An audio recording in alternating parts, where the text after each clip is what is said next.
TJ, your 2 touchdowns, one 57 yards when you get outside and outrun the defense. The other one, put your shoulders down and move some people from short yardage.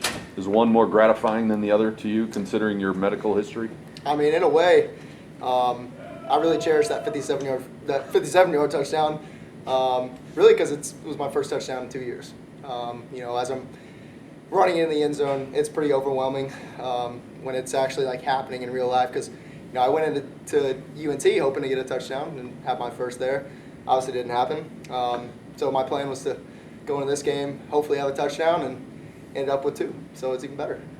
Was the speed or the power harder to get back in your rehab process?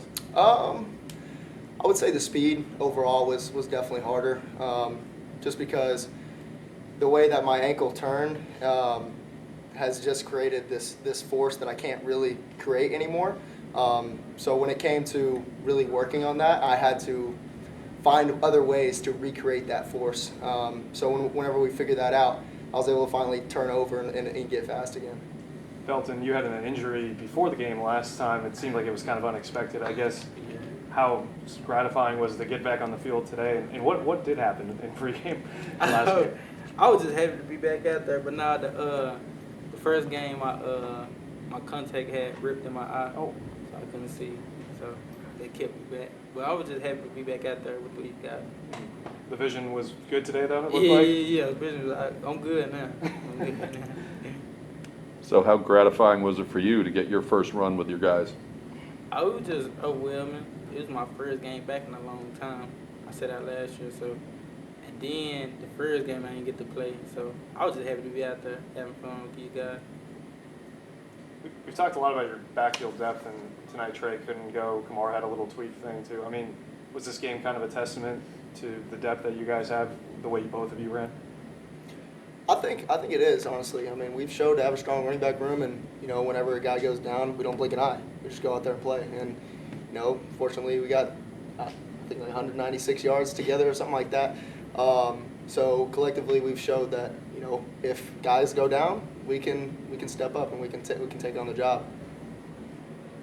What do you think about the overall efficiency of your offense? Obviously, you 2 ran well, but overall, what do you think about the way your offense performed? I think we performed well.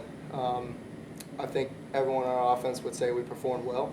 Not to the extent to what we want to perform at whenever we play teams like UCF, Maryland, TCU, and Cincinnati, those guys. But we were able to play well and get a win, and that's what's important. We'll fix all the other stuff this week. On a night when it kind of wasn't perfect at certain points, how did you guys pick each other up on the sidelines? And Coach Lashley said that you didn't see any panic, any really negatives in terms of the attitude on the sidelines. I'll take that. I guess, I think we know as a team, we know what we do well, and getting together and being able to just not panic and being able to stick to what we do, execute well, we'll be all right. I don't see nobody slowing us down. And on top of that, I mean, we really wanted to come in humble into this game. Because, when you play teams like this in an FCS school, everyone just thinks we're going to roll over them. And, yeah, I mean, obviously that's our mindset going in. Like, hey, this game shouldn't even be close. We should just roll over these guys. But you still got to walk in there humbly and, respect them. So, whenever they started putting points on the board and it was kind of like freaking us out a little bit, you could say, we just kept our head down and played our game. And the defense picked it up in the second half, and I got the touchdown, the long touchdown, which kind of gave us some momentum after they scored.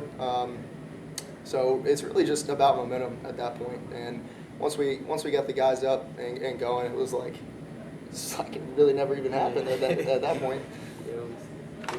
As running backs, what's it like to see Eric Dickerson and Craig James? And did you get a chance to visit with them at all? I got a chance to visit with Craig James a little bit, just really saying what's up. So I haven't got to talk with him. I think I saw Eric Dickerson with him earlier, but I didn't really interact with him at all. Oh yeah, it's cool to see them. They like guys from the past, the Pony Express era. They come back. They be at practice a lot, mingling with the team and things. So it's pretty cool to see them and what they did for the program and the history of this program. Yeah, I mean, that was really cool to kind of see that, and then actually kind of go out there and play and kind of be the Pony Express in a way. That was fun too. Velton, just how satisfying, you said first game in a long time to come out, 100 yards rushing, and to really kind of feel like that's the running back you are. Yeah. I just know what I could do. And I just put my head down, try to be humble as best, and just go out there and get my all and have fun with them. Yeah, we'll get you a touchdown next week. Yeah. This is a dumb question, but Velton, do you ever take any wins for granted? You know, even mistakes. You know, even if it's maybe not the perfect win, but do you take wins for granted? Nah, not at all. Cause I come from.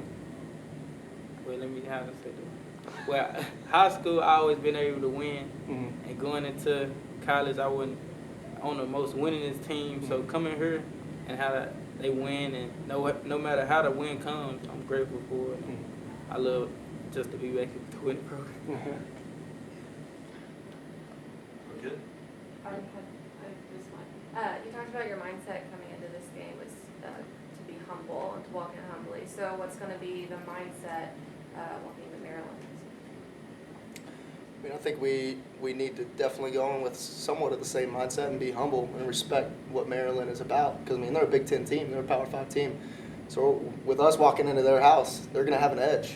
But, I mean, with us, we're also going to have an edge too. Because, you know, we're a Power 6 team or Group of 5 team, whatever you want to call it. And, you know, we haven't played a Big Ten team in a long time. Maybe not even at all, I don't think.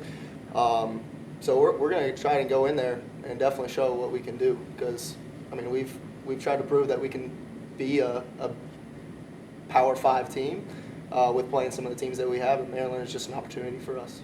Is the week any different when, I mean, obviously you know all your conference opponents and you know TCU, who you see every year, but when it's somebody like Maryland who's hasn't been on the SMU schedule in who knows how long, does that make it any different during the week for you guys?